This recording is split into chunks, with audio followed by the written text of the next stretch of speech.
Assalamualaikum warahmatullahi wabarakatuh. Perkenalkan, nama saya Muhammad Alwiroi, NIM 859687135, S1 Pendidikan Guru Sekolah Dasar PBJJ UT Surabaya.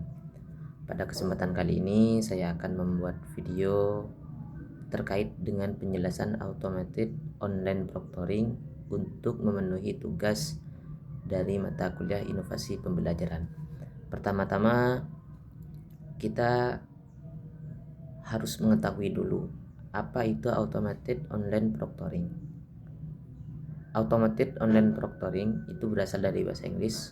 Automated itu otomatis, online itu secara online ataupun daring, dan proctoring itu merupakan pengawasan.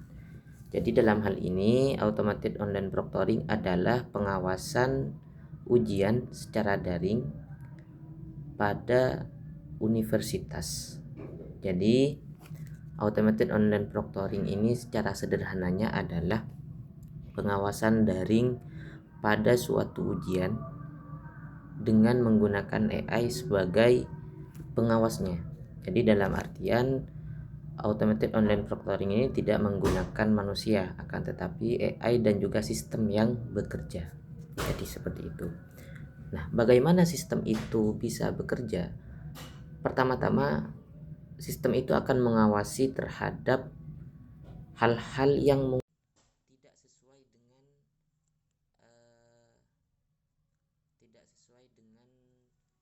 yang biasanya. Jadi seperti itu.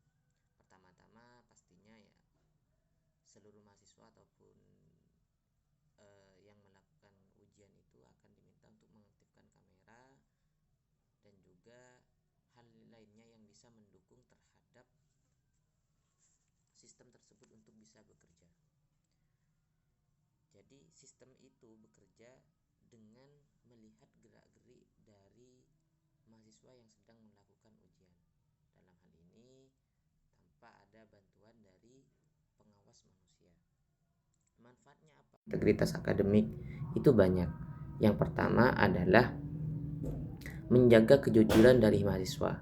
Banyak sekali kejadian bahwasanya mahasiswa itu sering melakukan kecurangan. Dalam artian kecurangan, sering meminta bantuan dari HP dengan menggunakan AI, dan itu pun sering terjadi. Tidak hanya mahasiswa, bahkan siswa SD sekarang kalau misalkan dikasih tugas ke rumahnya itu kebanyakan menggunakan AI. Jadi untuk menjaga kejujuran dari mahasiswa sendiri. Dan yang kedua itu untuk tidak mencederai integritas akademik.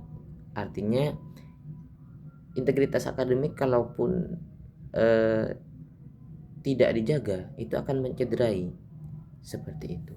Akibatnya apa? Akibatnya pendidikan yang dijalankan itu tidak akan sepenuhnya terrealisasi dengan baik, sehingga menciptakan mahasiswa yang kurang kompeten juga.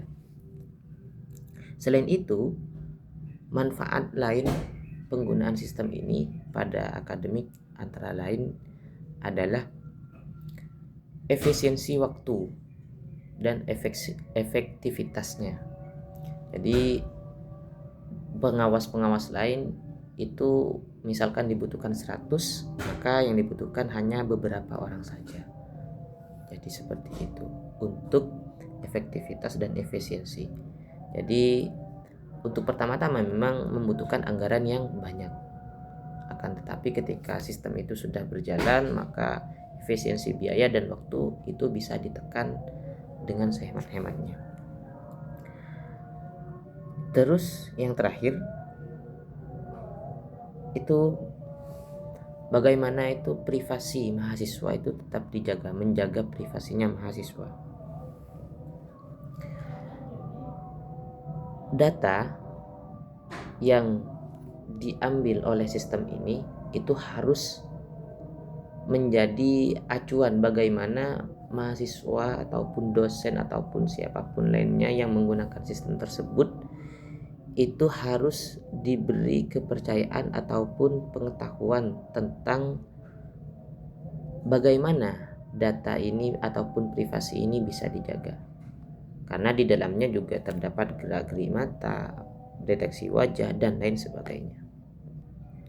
Oleh karena itu, sistem ini harus bekerja sebagaimana mestinya.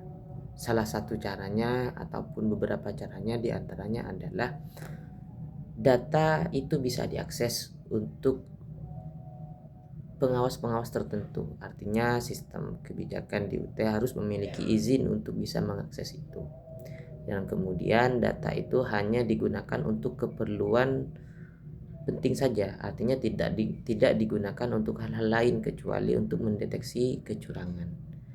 Setelah diaudit, data itu jangan didiamkan terlalu lama di dalam sistem. Artinya sistem ataupun automated online proctoring ini memiliki kebijakan untuk menghapus data ketika satu semester ataupun satu tahun penuh, sehingga dari hal itu mahasiswa merasa memiliki ataupun meningkatkan rasa kepercayaan diri dan mengurangi rasa khawatirnya. Dari semua yang kami sampaikan, kesimpulannya adalah bahwa automated online proctoring ini adalah sistem untuk mengawasi ujian secara online dengan memanfaatkan AI, dan juga untuk manfaatnya mendeteksi kecurangan dan juga menjaga terhadap integritas akademik. Kemudian data juga di dalamnya dilindungi oleh undang-undang dan juga menjadi privasi dari kampus yang melaksanakan. Sekian dari kami, kurang lebihnya kami mohon maaf. Wassalamualaikum warahmatullahi wabarakatuh.